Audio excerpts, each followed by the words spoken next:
उन लोगों को कहिए रुकने के लिए, जो स्वयंसेवक नहीं, शांति से काम ले, इशारा से काम करे। श्री सद्गुरु महाराज की जय।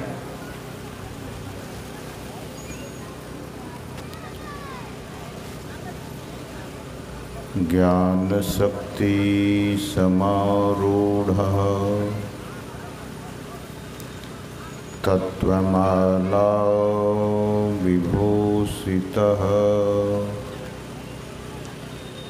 भुक्ति मुक्ति प्रदाता च तस्मै श्री गुरवे नमः।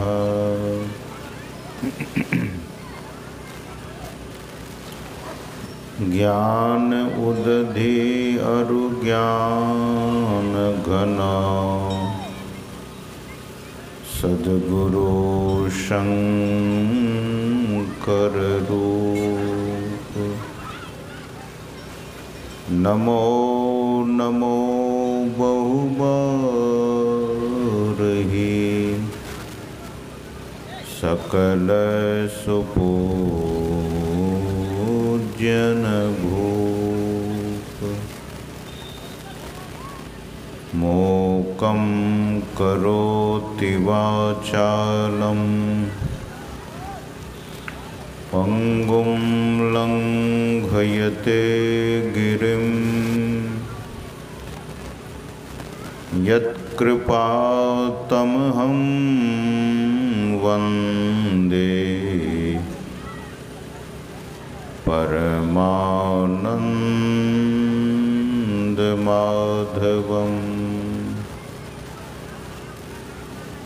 यत्कृपातमहं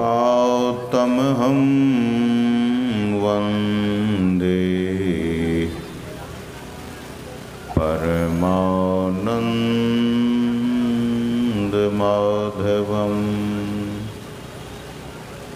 बोलिए श्री सद्गुरु महाराज की जय।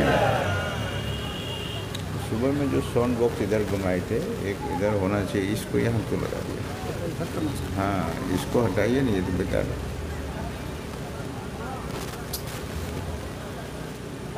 सुबह ठीक था, अभी आवाज ही नहीं है। स्पीकर वाले पवन कुमार, इस बॉक्स को मंच से हटाइए। एक साउंड इधर घुमाइए ऊपर, इसको हटाइए यहाँ से, इसकी आवाज ही नहीं है। पहले यहाँ हटाइए।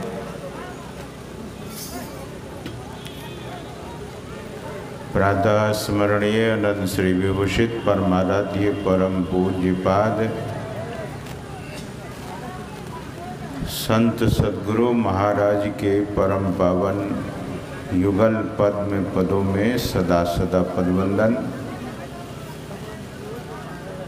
मंच पर विराजित मुदमंगलमय साधु समाज, सत्संग में समुपस्थित परम सम्माननीय सत्संग प्रेमियों, सदात्माओं, विद्वज्जनों, प्रबुद्धजनों तथा पूजनीय मातृशक्तियों। अभी हमारे प्रिय परम श्रद्धेय स्वामी कुंदन बाबा सरस्वती, क्या है, माँ सरस्वती समिति एवं कमिटी के जो उत्साही युवक लोग हैं,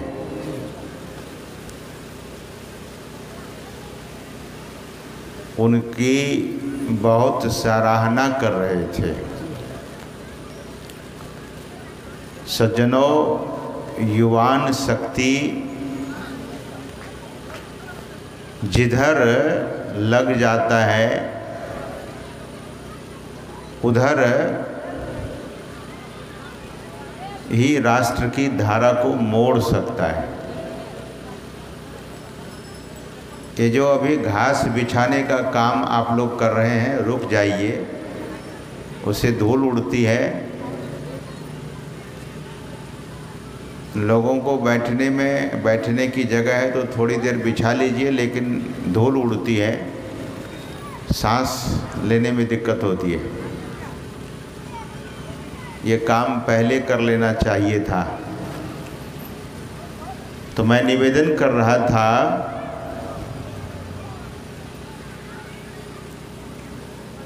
कि युवा, भारत का युवा जिधर लग जाए उधर समाज की दिशा को बदल सकता है। तो माँ सरस्वती युवा समिति जो इस जगह प्रतिवर्ष एक दिव्य कार्यक्रम रखकर समाज का भला करता है, समाज का कल्याण करता है, मैं उन तमाम माँ सरस्वती युवा समिति के लिए बहुत बहुत शुभकामना करता हूँ।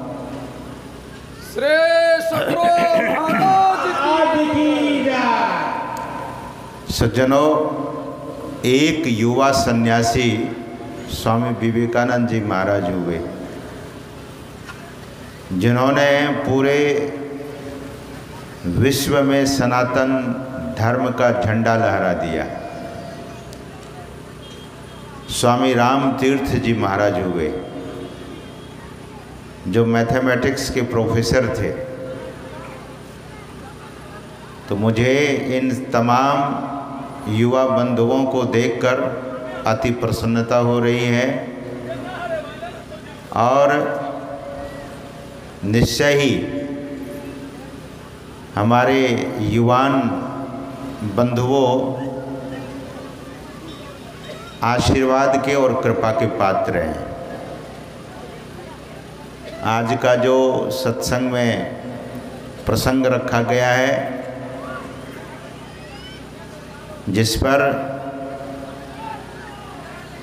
साधु महात्माओं के द्वारा मेरी सेवा में रहने वाले पठित साधु स्वामी सुलेनानंद बाबा, जो अपने ज्ञान आधार पर आपको सुना रहे थे, उसके बाद और एक साधु महापुरुष आपको सुना रहे थे और माइक मेरे पास दिया गया। मुझे लगता है कि हमारे जो होनहार युवा साधु हैं, उनसे भी मैं कुछ सुनूं। तो मैंने मंच संचालक महोदय से आग्रह किया कि हमारे श्रद्धेय कुंदन बाबा को भी माइक दिया जाए। अपने अनुभव के आधार पर जो सेवा, श्रम और संगति के आधार पर आपको अपना अनुभव सुना रहे थे। आज जो पाठ किया गया है, मानस के उस पात्र एक कौवा का शरीर धारण करने वाले महापुरुष थे। वे लोमस ऋषि के भी शिष्य रहे। अपने गुरु से बहुत तर्क वितर्क किया करते थे। साधु संत श्राप नहीं देते हैं, गुरु अपने शिष्य को श्राप नहीं देते, लेकिन मानस की ही पंक्ति है, अति संघर्षण करे जो कोई, अनल प्रगट चंदन ते होई। तो शिष्य ने गुरु से बहुत तर्क किया, कुतर्क किया, बाद में उनको कौवा हो जाने का श्राप मिल गया। कौवे के शरीर में भगवान का दर्शन हुआ। गरुड़ जी ने पूछा कि आप इतने ज्ञानी हैं, फिर कौवा का शरीर धारण क्यों किया? उन्होंने कहा कि इस शरीर में भगवान के सगुण साकार का हमने दर्शन किया है, इसीलिए इस शरीर को मैं नहीं त्यागता हूँ। सज्जनों,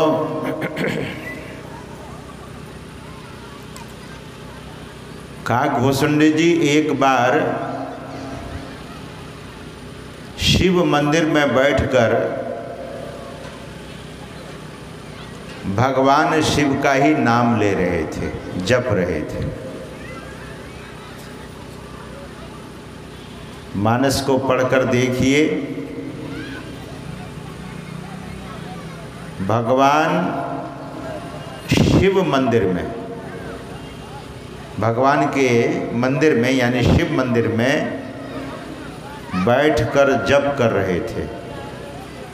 स्वयं काकभूषुंडी जी कहते हैं, एक बार हर मंदिर महा जपत रहे वो शिव नाम। स्पष्ट रूप से कहते हैं, मैं शिव नाम का जाप कर रहा था। ओम नमः शिवाय। सज्जनों, वेद कहता है जिसमें नमः शब्द लगाओ, ध्यान से सुनिएगा, नमो नमः, उसको शुद्धता, शरीर की शुद्धि हो तभी जप कर सकते हैं।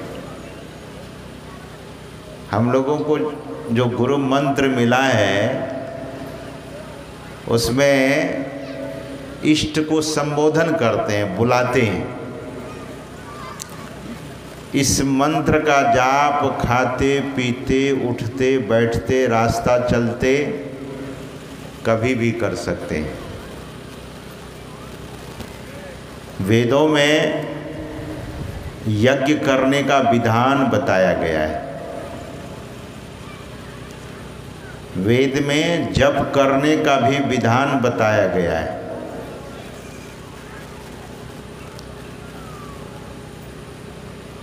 काय की शुद्धि बताई गई है। काया की शुद्धि हो तब इस मंत्र का जाप कर सकते हैं, नहीं तो दोष लगता है। तो काकभूषुंडी जी महाराज भगवान के मंदिर में, भगवान शंकर के मंदिर में बैठकर नाम जाप कर रहे थे। जपत रहे वो शिव नाम, शिव नाम का मैं जप कर रहा था। और उसी समय मेरे गुरु महाराज आ गए। संयोग की बात है, जैसे ही उनके गुरु महाराज आते हैं तो शिष्य को चाहिए उठकर खड़े हो जाए। गुरु को देखा लेकिन उठकर खड़े नहीं हुए, गुरु का सम्मान नहीं किया। भगवान शंकर कहते हैं, आप अपमान किसी का कर दोगे तो उसका दोष तो लगेगा, लेकिन गुरु का अपमान अगर कर दोगे तो मैं सहन नहीं कर पाऊंगा। ऐसा भगवान शंकर कहते हैं, गुरु का अपमान नहीं होना चाहिए। भागवत में एक कथा आई है, भगवान इंद्र ऐरावत हाथी पर बैठकर कहीं जा रहे थे। बड़ा लंबा प्रसंग है, जो बात मैं कहना चाहता हूँ।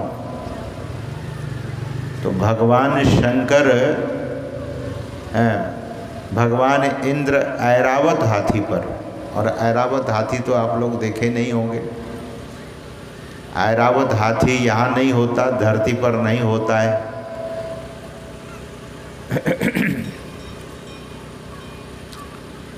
यहाँ साउथ अफ्रीका में 2 दांत नहीं 4 दांत वाला हाथी देखा गया है, और उसके कान बहुत बड़े बड़े होते हैं, लेकिन ऐरावत हाथी वो नहीं होता।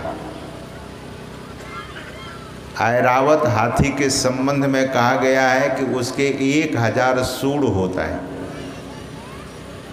आप सोच सकते हैं। तो ऐरावत हाथी पर बैठ करके इंद्र जा रहे थे, और दूसरी तरफ से महर्षि अगस्त उसी रास्ते से गुजर रहे थे। तो महर्षि अगस्त के पास एक माला थी। तो माला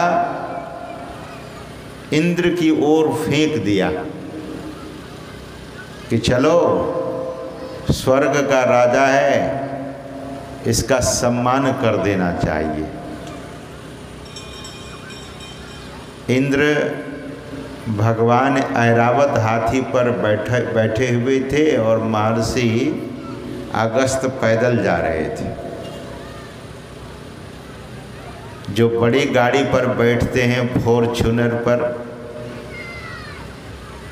और लग्जरी गाड़ी होती है, मर्सिडीज होती है, ऑडी होती है, 1-1, 2-2 करोड़ की गाड़ियां पर बैठकर चलता है,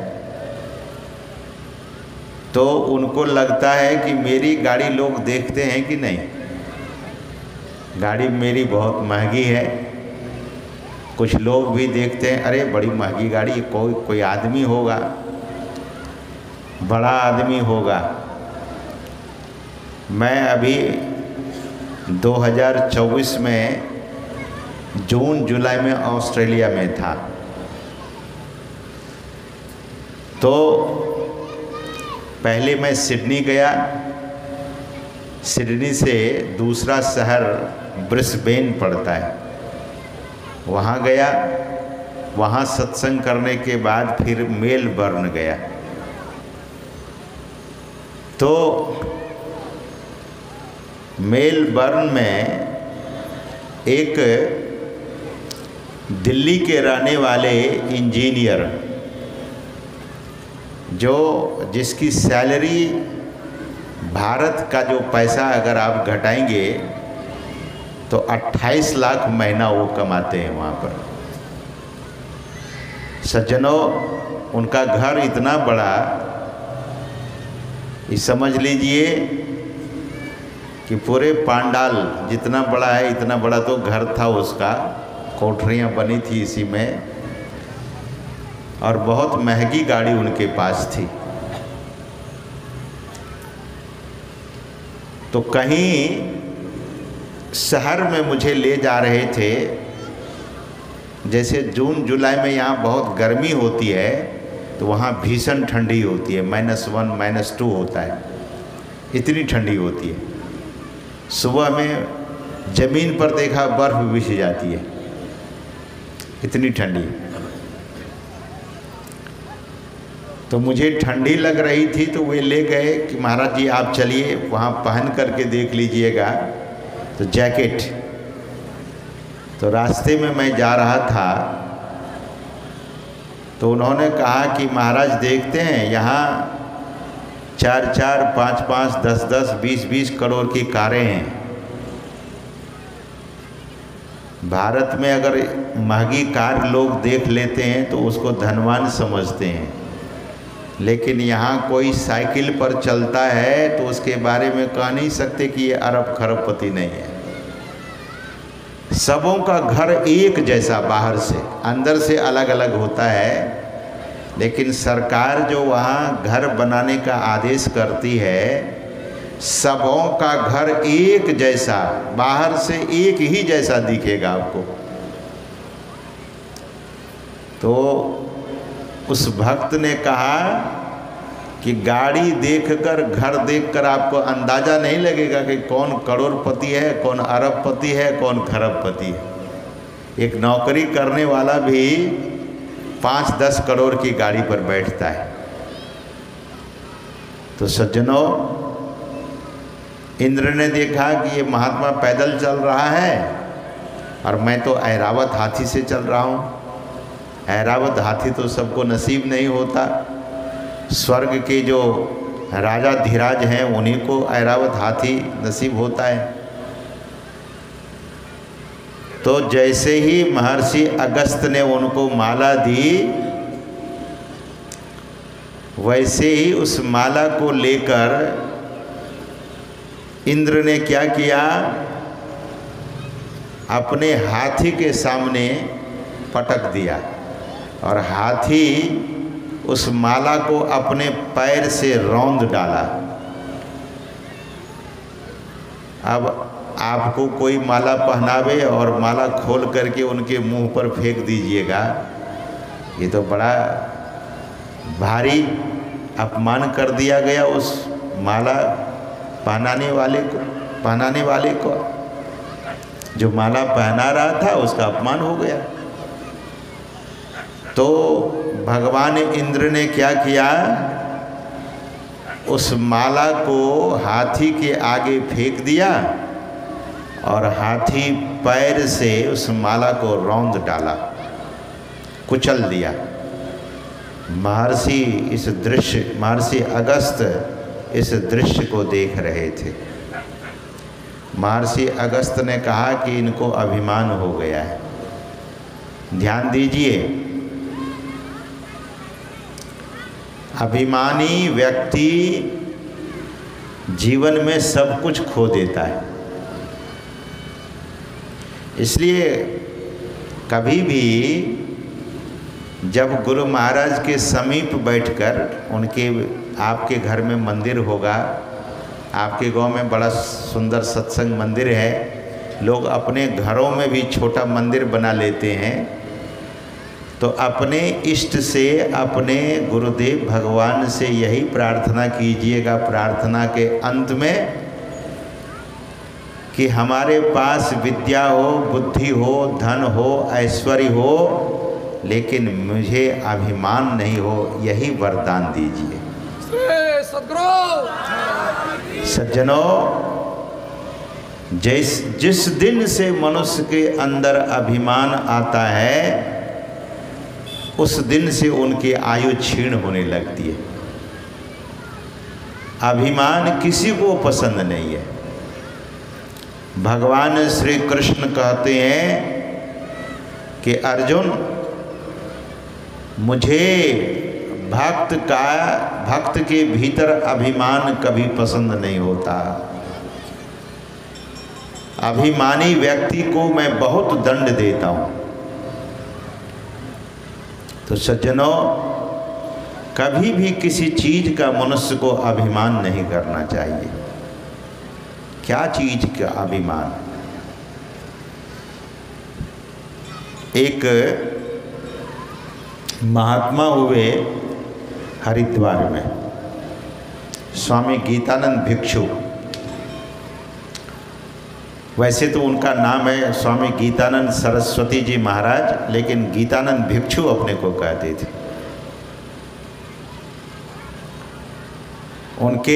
उनकी वाणी है, रे मन मुसाफिर निकलना पड़ेगा, काया कोटि खाली करना पड़ेगा। इस शरीर को, शरीर रूपी कुटिया को, शरीर रूपी महल को पलटू साहब क्या कहते हैं? कांचे महल के बीच पवन एक पंछी रहता, 10 दरवाजा खुला उड़न को नित उठी चाहता। इस कच्चे महल का अभिमान नहीं हो, मैं गोरा हूँ, मैं विद्वान हूँ, मैं धनवान हूँ, मैं रूपवान हूँ, मैं बहुत बुद्धिमान हूँ, कभी अभिमान नहीं करना चाहिए। मनुष्य के जीवन में विनम्रता बहुत बड़ी चीज है सज्जनों, विनम्र भाव। तो महर्षि अगस्त ने देखा कि इनको अभिमान हो गया। दूसरी बात, कुछ जरूर जानिए, क्या? जब आप अपने इष्ट भगवान को फल चढ़ाते हैं तो काट के मत चढ़ाइए, फूल को तोड़कर मत चढ़ाइए। सम्मान करते हैं, अगर सम्मान ही करना है तो साबुत फूल पर पैर नहीं रखना चाहिए। पैर रखने से पुण्य नष्ट होता है। एक चोर शिव मंदिर में चोरी करने गया और पूर्व जन्म का पुण्य था, अब पुष्प पर पैर रखा तो पूर्व जन्म का सारा पुण्य नष्ट हो गया। जो पुष्प गुरु महाराज को चढ़ गया, माला अर्पित हो गया, उसको क्या कहते हैं? निर्माल्य। किसी के पुण्य को नष्ट करना हो तो उस माला को आप अगर किसी के पैर पड़ जाए उस माला पर तो व्यक्ति का पुण्य नष्ट हो जाता है। इसीलिए कभी भी माला में पैर नहीं लगना चाहिए, पुष्प में पैर नहीं लगना चाहिए। पुष्प ही देना है तो बगल से दीजिए, साबुत रूप में दीजिए, फिर उसे उठा लीजिए। जो शास्त्र कुछ बातों की ओर संकेत करता है। अब कोई महात्मा आपको माला दे और उस माला का आप अपमान करें, तब क्या होगा? तो महर्षि अगस्त ने भगवान इंद्र को श्राप दे दिया कि तुझे अभिमान हो गया। अभिमान यही ना कि ऐरावत हाथी पर बैठते हो। अभिमान यही ना कि स्वर्ग के राज सिंहासन पर बैठते हो। जाओ, तुमने माला का, मेरे दिए हुए माला का अपमान कराया है अपने ऐरावत हाथी से, तो तुम स्वर्ग से नीचे गिर जाओगे और कुछ ही दिनों के बाद इंद्र का पतन हो जाता है। तो सज्जनों, कभी भी महापुरुषों का अपमान नहीं करना चाहिए। तो मैं सुना रहा था, कागभूषुंडी जी मंदिर में बैठकर जपत रहे वो शिव नाम, गुरु आए अभिमान ते उठ नहीं कीन्ह प्रणाम। मेरे सद्गुरु महाराज आए और मैं अभिमानवश, गुरु आए अभिमान ते, अभिमान से मुझे अभिमान हो गया। क्या अभिमान हुआ? कि मैं तो जप कर रहा हूँ और मेरे गुरु महाराज ऐसे घूम रहे हैं, यही अभिमान हो गया। और भी अभिमान हुआ होगा तो अभिमान ठीक नहीं। गुरु आए अभिमान ते उठ नहीं कीन्ह प्रणाम। मैं उठकर खड़ा नहीं हुआ, प्रणाम नहीं किया, तब भगवान शंकर दुखी हो गए। भगवान शंकर का ही नाम ले रहे थे, जप रहे थे, तो भगवान शंकर को तो दुखी नहीं होना चाहिए। लेकिन भगवान शंकर आकाशवाणी करते हैं। मंदिर में आकाशवाणी हुई, बहुत जोर की आकाशवाणी हुई। भगवान शंकर कहते हैं गुरु अघ अपमानता सही न सके महेश। गुरु के अपमान का जो पाप है उसको भगवान शंकर नहीं सह सके। यद्यपि गुरु के हृदय में जरा भी दुख नहीं हुआ, तब भी भगवान शंकर को बर्दाश्त नहीं हुआ। और भगवान शंकर क्या कहते हैं, जाओ नहीं दंड करो खल तोरा, भ्रष्ट होई श्रुति मार्ग मोरा। यदि मैं आज तुझे दंड नहीं दूंगा तो मेरा श्रुति यानी वेद मार्ग भ्रष्ट हो जाएगा। मुझे न्याय करना है, तुझे मैं दंड दूंगा। और सज्जनों, भगवान शंकर श्राप दे देते हैं। क्या कहते हैं, बैठ रहे हो अजगर इज पापी।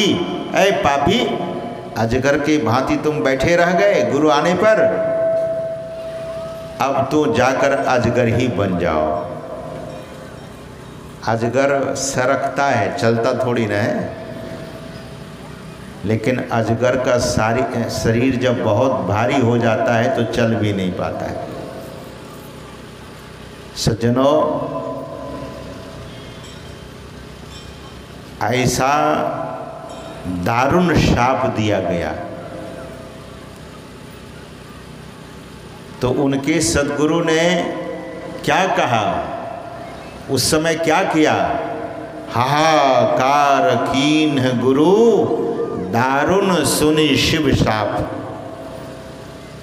दारुण शिव जी के शाप को सुन करके उनके गुरु हाहाकार करने लगे और भगवान शंकर से स्तुति करने लगे। वो स्तुति आज भी शिव मंदिर में लोग करते हैं। नमामि समीशान निर्वाण रूपम विभुम व्यापकम ब्रह्म वेद स्वरूपम अजम निर्गुणम निर्विकल्पम निरीहम चिदाकाश माकाश वासम भजे हम। भगवान शंकर की स्तुति करने लगे और भगवान शंकर उनके गुरु की स्तुति करके काकभुसुंडी जी के गुरु की स्तुति को सुनकर के प्रसन्न हो गए। देखिए, महात्मा में वो ताकत होती है सज्जनों, जो सिद्ध संत होते हैं वे जब स्तुति करते हैं, प्रार्थना करते हैं तो भगवान भी उस स्तुति को सुन लेते हैं। और भगवान शंकर से कहते हैं, तब माया बस जीव जड़ा संतत रहई भुलान, तेहि पर क्रोध न करिए प्रभु कृपा सिंधु भगवान। हे कृपा सिंधु भगवान, ये जीव तो माया में भुलाया हुआ है, तेहि पर क्रोध न करिए प्रभु, इस पर क्रोध मत कीजिए और इनको अब क्षमा दान कर दीजिए। तो भगवान शंकर ने फिर आकाशवाणी की कि जो जन्मत मरत दुसह दुख होई, जन्मते मरते समय में इस जीव को दुसह दुख होता है, सो काकभुसुंडी को नहीं होगा। साप तो मेरा क्या है, अमोघ है। साप तो जो दे दिया सो दे दिया, जन्मना मरना पड़ेगा, लेकिन जन्मते मरते इनको दुख नहीं होगा। तो काकभुसुंडी जी कहते हैं, ऐसे ही काकभुसुंडी जी के उपदेश को हम आप सुन रहे थे कि नर तन सम नहीं कवनेउ देही, अजीव चराचर जाचत जेही। नरक स्वर्ग अपवर्ग निसेनी, अज्ञान विराग भगति सुख देनी।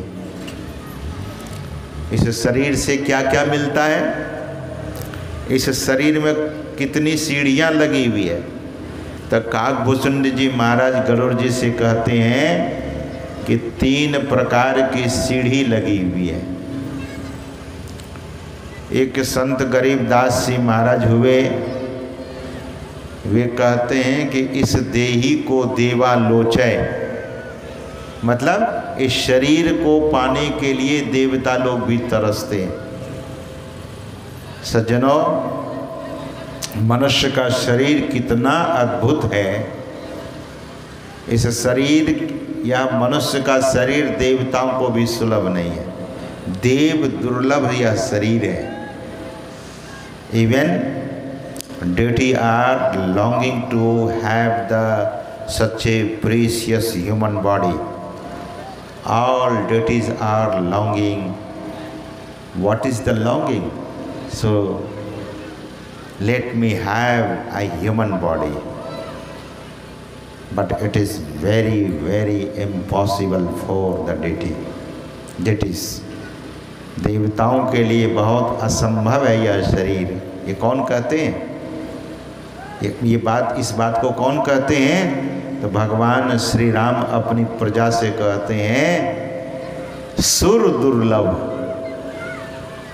देवताओं के लिए भी दुर्लभ है, लेकिन जिसको सुलभ हो गया वो तो, अगर अंडा है चौक चौराहे पर तो दबादब अंडा खाता है। आजकल सर्दी है ना, जहाँ देखिए वहीं अंडे की दुकान है।